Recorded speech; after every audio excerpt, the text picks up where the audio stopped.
of combined functions. It's some freaky-deaky magic. No! Go put your pens back on!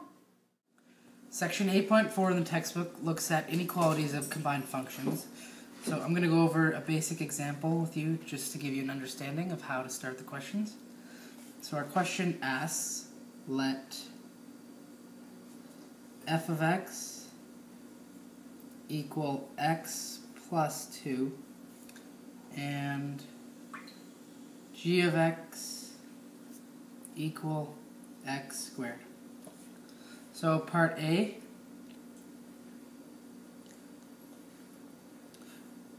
we're going to graph each function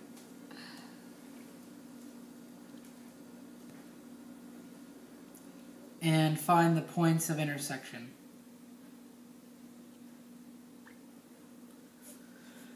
So after graphing, you will get what I have here, which is f of x being a linear function, the blue line here, and g of x being a quadratic function. So now, to find the points of intersection, we're going to use algebra. So, to start, we set f of x equal to g of x, and we sub in the values. So, we'll let x plus 2 equal x squared. Now we bring everything over to one side.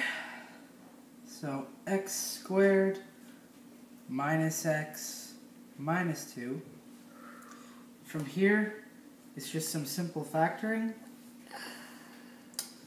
So x minus 2 and x plus 1.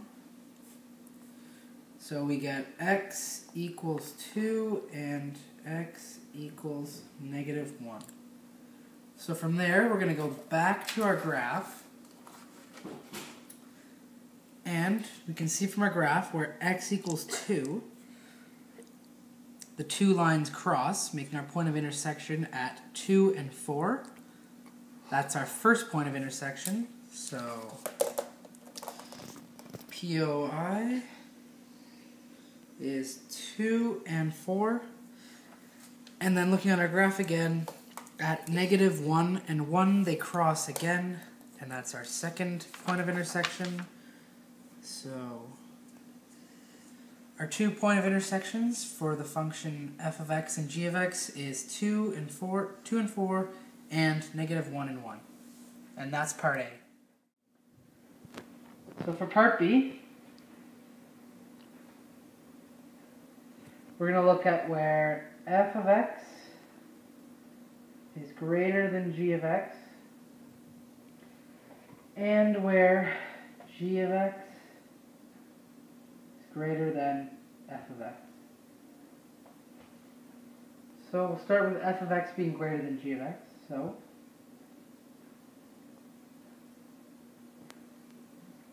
from here, we want to bring the g of x over to the same side as the f of x. So to do so, we have to subtract g of x from both sides. So we get f of x minus g of x is greater than 0. Now from here, what we're going to do is we're going to make a chart. And in our chart, it's going to have x values, f of x, y values, g of x, y values, and difference, y values.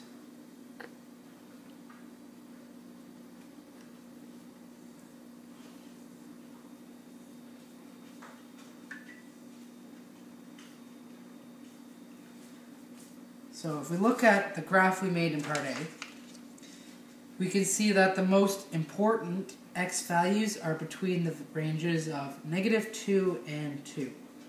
So in my chart, I'm going to put -2, -1, 0, 1, and 2.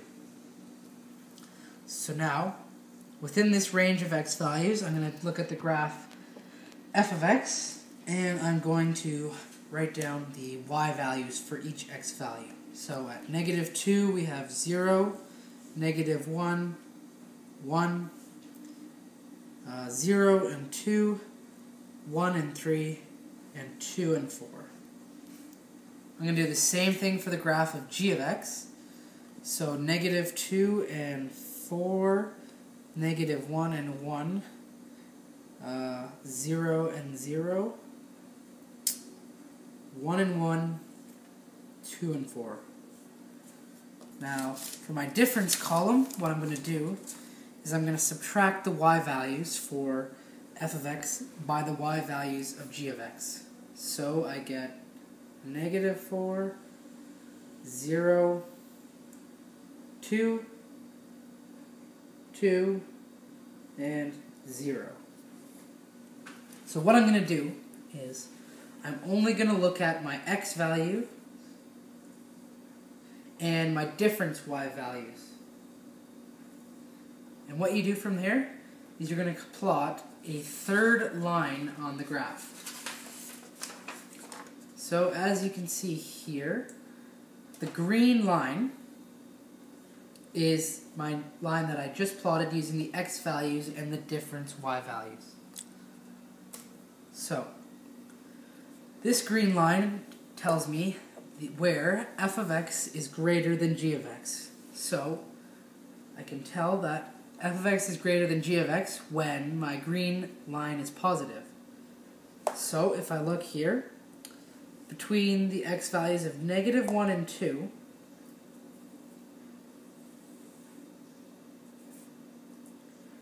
the green line is positive, so I know f of x is greater than g of x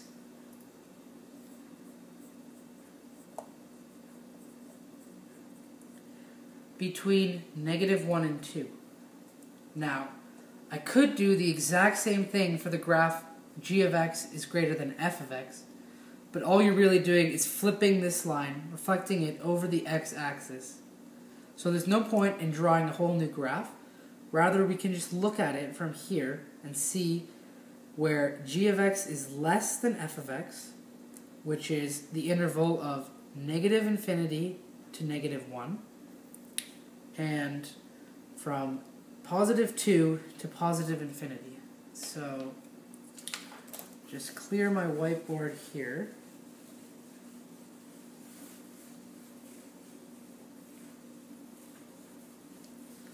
So f of x greater than g of x. So we want the interval where f of x is greater than g of x. We simply look at our graph again, and as we explained earlier, where the graph is positive, which is between -1 and +2, is where f of x is greater than g of x. And instead of drawing a whole new graph,